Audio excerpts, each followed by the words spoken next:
In terms of information, now your primary source might be your TV, your cable system, whatever it is. You have satellite TV, any of the other systems to hear information. You're watching your news, and you're getting what's going on in the world. And that's your primary. Your alternate, okay, maybe your computer. And you're getting information off the computer, your phone, listening to the internet, surfing the web. Now, if that goes down, what's next? Well, you may go down to one of these weather storm radios with the batteries. It's got a cranker to keep power going. It's also got a solar, it's got a solar disc on here so it can keep power coming to it. You can charge it in the sun. Comes with a flashlight. These storm weather radios are great.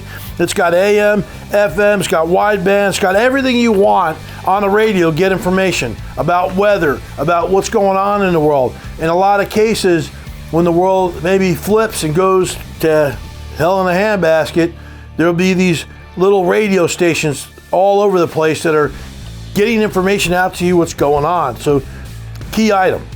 Once all that's down, also with the radio is the ham radio, the CB, everybody's sharing information. And then you get to your emergency part. Now this is part of it. Now, what I have here is I've got my cell phone and I've got an adapter, right? And it's got a USB adapter. You can plug in whatever type phone you have, whether it's a smartphone, make sure you get the right end, or an iPhone. And what I can do is I can have over 10,000 manuals on this thumb drive. And I plug this in here, plug it on my phone. I've got access to all this information. Really cool device. But when that's gone, right? When everything's fried electronically or whatever, there's no substitute, all right, for good old-fashioned books, all right? I got all these great survival manuals on my shelf. I carry these in my vehicle. They have all the information. If I've got to start bugging out or whatever, even in my home, there's a lot of great hacks in here that I can use for my situation. And then there's all kinds of other reference manuals out there. Now, most survival manuals, a lot of them cover a lot of the same information, but what I found is some of them will have like 2 or 3 things you didn't know before, or 3 or 4 things like that. When I see that, along with great magazines, I mean, how many can you keep, right? So I keep a few key ones with me, but there's a lot of great survival off-grid magazines. And what I do is I find information that's really good. And what I'll do is I'll get a loose leaf binder, and then I categorize it: shelter, food, water, communication, whatever the category is.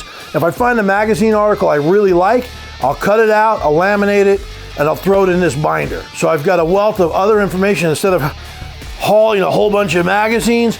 And I'll even do it with books. All right, if I find like this page right here, that's really, I need that. I'll cut it out and I'll make it to the right size page here, and I'll put it in my loose leaf. And I've got actually I've already, in all my years of doing this, I've got 3 of these filled up now. And it's just great information, great references. This manual right here by David Scott Donnellan, it's about tracking. He's one of the best known trackers out there in the world. There's a lot of good ones out there. I got into tracking because of Tom Brown, and then I ran into him. And I wouldn't have done that if I didn't start looking up tracking manuals. But tracking is a good thing to understand, not just for hunting and animals, but if people are walking outside your house, you'll have critical information on the ground. When you understand how to track, it works on your situational awareness, and then notice other things around that are going on that aren't right. These are great you got all these little great pamphlets out there that talk about wild edibles, mushrooms, trees, a huge source of information with pictures and everything, and they're waterproof because they got this laminating on it.